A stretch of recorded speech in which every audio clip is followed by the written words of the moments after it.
Millions of pieces of man-made debris are currently orbiting the Earth. This huge cloud of space junk is suspended between 800 and 2,000 kilometers above us. Since space exploration began in 1957, fragments from more than 5,000 space launches and 290 orbital explosions have been accumulating. Old rockets, satellites, tools lost by astronauts and even flecks of paint pose a serious threat to future space exploration, particularly manned flights and stations.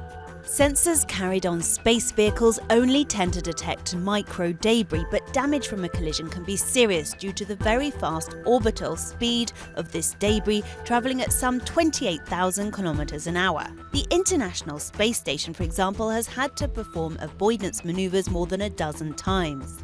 There's also the risk of debris slamming into the hundreds of Earth observation and telecommunications satellites which orbit the Earth. Billions of dollars worth of weather monitoring equipment, global navigation and communications systems are at risk. The big fear is of a collision occurring and triggering a chain reaction known as the Kessler syndrome. Thousands of pieces of debris measuring more than 10 centimeters and sometimes as big as a bus are currently being tracked and followed from Earth by radars and telescopes. Space agencies have guidelines in place on how to deal with potential collision threats, but as yet no viable method exists for debris removal. The €4 billion EU-funded Stardust project involving NASA and universities around the world aims to tackle the threat of both space junk and asteroids by developing strategies to deflect or remove space debris.